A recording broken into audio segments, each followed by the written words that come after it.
Um, Tell me a little bit about campground hosting. What was that like for you?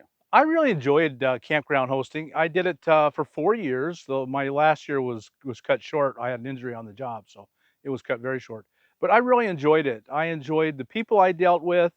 You know, when people mostly, not 100%, but by far the majority, when they leave town and they go out into the woods and they go camping, their cares kind of drop away and they feel good and they're happy. And so I found it very enjoyable. Now, on the other hand, the very small minority would be going out there to get drunk and party.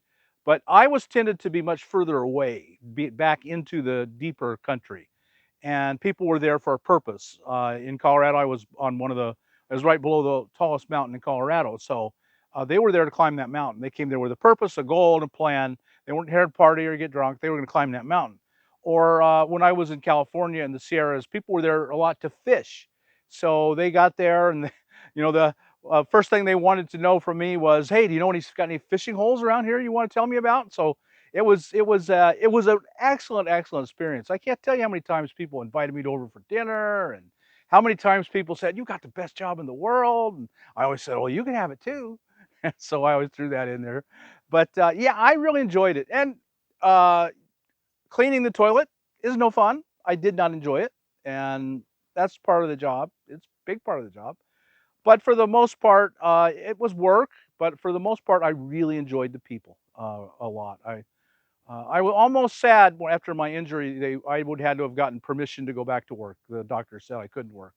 I would have had to have gotten permission to go back at some other time in the future, and I was almost sad about that. But yeah, I enjoyed it. I would recommend it as a good job. Yeah, I remember that when you didn't come back, they were very, very sad that you did not come back. You were thought very highly of in the company for sure. Yeah, well, I was in a campground they could not fill. They did not. I don't know if they ever filled Gigantea because it was those three. I had those two campgrounds. I had a sequoia grove. I actually had it. I went every day to a grove of sequoias That's and right. patrolled it was so gorgeous there. Yeah. Walking among these trees and picking up all the trash, and which there usually wasn't any, but cleaning the toilet. But it was gorgeous. And then I had to drive a long way off down the mountain every weekend, and that was hard work. But it was so beautiful. Yeah, I loved it. Now, did you go down every week to get groceries, or did you kind of stockpile a little bit? I was really lucky when I was a campground host. I had a really good boss.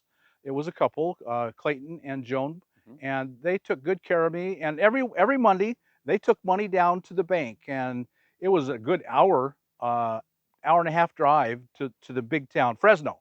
They took it down to Fresno. We were in the Sierra Mountains above Fresno, California.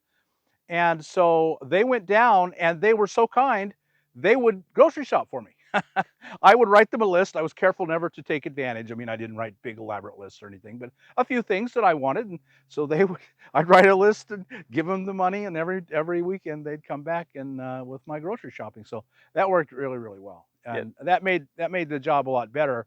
I wasn't always having to go down into town to do shopping, which is a long ways away. Not only was it long ways away, but it was very hot down there in the summer, 115 degrees. I remember those days. It was Hmm. pretty awful.